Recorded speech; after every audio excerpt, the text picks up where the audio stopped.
வணக்கம் ஃப்ரெண்ட்ஸ். என்னோடய mini vlog என்னென்னு பார்த்தீங்கன்னா, எங்கள் பாட்டி ஊருக்கு போயிருந்தோம். அங்கே நடந்ததெல்லாம் உங்களுக்கு நான் ஷேர் பண்ணுறேன். என்ன பேசிக்கிட்டோம் அப்படின்னா, எங்கள் அம்மா சொல்லிகிட்ருக்குறாங்க, அது வந்து எங்கள் தாத்தா வந்து ஒரு ஆக்சிடெண்ட் ஆகி ஒரு வண்டிக்காரர் வந்து விட்டு ஏற்றிட்டு அது அப்படியே போயிட்டாங்க. அந்த அப்படியே படுத்த படுக்கையில் இருந்தவர் தான் அப்படியே இறந்துட்டார். அவர் இறந்து இது 16 வருடங்கள் ஆகுது. அப்போ நடந்தது வந்து எங்கள் அம்மா சொல்லிகிட்ருக்குறாங்க. ஒவ்வொருத்தர் பேரையும் ஞாபகம் வரப்போ இந்த மாதிரி கூப்பிடுவாராம்மா 3 டைமு. அதை எங்கள் பாட்டி கிண்டல் பண்ணிகிட்டு இருந்தாங்கன்னு சொல்லிகிட்டு இருந்தாங்க. அவரை பற்றி பேசிகிட்டு இருந்ததில் நேற்று பொழுது போனதே தெரியல, நல்லா இருந்துச்சு. அது இல்லாமல் என்னோடய பையன் தங்கச்சி பையன் வந்து குழந்தையா இருக்கிறப்ப எங்கேயும் போயிட்டு வரேன்னு சொல்கிறப்ப பையனை பார்த்துக்கணும்னு சொல்லிட்டு போவாலாம். அவள் வர வரைக்கும் தொட்டில் பிடிச்சி ஆட்டிகிட்டே இருப்பாராம்மா. அதுவும் நல்லா இருந்துச்சு கேட்க. அப்புறம் என்னோடய பொண்ணு வந்து குழந்தையா இருக்கிறப்ப ஒரு பாட்டு பாடுவாளாம்மா. அதையும் பாடி காட்டிகிட்டு இருந்தாங்க எங்கள் பாட்டிம்மா. இவங்க தான் எங்கள் பாட்டி. இவங்க பேசுகிறது நல்லா இருந்துச்சு கேட்க.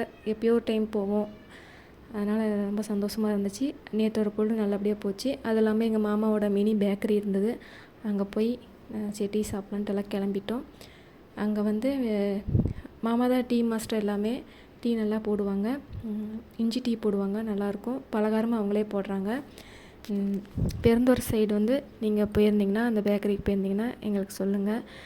அது எப்படி சொல்கிறது, பெருந்துறையிலேருந்து உள்ளார வந்து சீனாபுரம் போகிற வழியில் தான் அந்த பேக்கரி இருக்குது. அதே மாதிரி அதில் இருக்க ஸ்நாக்ஸ்லாம் உங்களுக்கு காட்டிகிட்ருக்கிறேன். இதுதான் எங்கள் மாமா கடையில் இருக்கிற ஸ்நாக்ஸ்லாம். இதில் உங்களுக்கு எது எது பிடிக்குன்னு கமெண்ட்டில் சொல்லுங்கள். ஏதோ ஒரு கமெண்ட் பண்ணிங்கன்னா கூட எனக்கு சந்தோஷமாக இருக்கும், ரொம்ப ஹாப்பியாக இருக்கும். அப்படியே நாங்கள் ஆளுக்கு ஒரு டீ கேட்டு டீ குடிச்சிட்டு பலகாரத்தோடு முடிச்சிட்டோம். அப்புறம் என்னோடய தங்கச்சி வந்து ஹாஸ்பிட்டலில் அடிபட்டுட்டு இருந்தப்போ மயக்கம் தெளிஞ்சு வரப்போ டீயும் ப்ளம் கேக்கு தான் கேட்டால். இப்போ வரைக்கும் ப்ளம் கேக்கு விட்றதில்ல, ப்ளம் கேக் சாப்பிட்டுட்டே இருக்கிறா. அதுவும் உங்களுக்கு நான் வீடியோவாக போட்டிருக்கிறேன். டீயெல்லாம் குடிச்சு முடிச்சுட்டு அப்படியே எங்கள் பாட்டி வீட்டுக்கு மொட்டை மாடிக்கு போனோம். புளிய மரம் இருக்குது பாட்டி வீட்டுக்கு.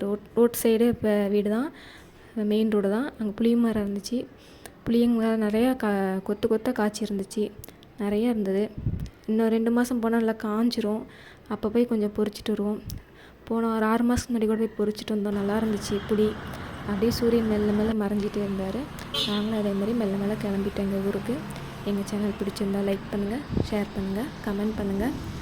முக்கியமாக உங்களோட ஃப்ரெண்ட்ஸுக்கிட்ட சொல்லுங்கள். என்னோடய சேனல் நிறைய க்ரோத் ஆகணும், அது உங்கள் கையில் தான் இருக்குது. நன்றி, வணக்கம். அடுத்த வீடியோவில் பார்க்கலாம்.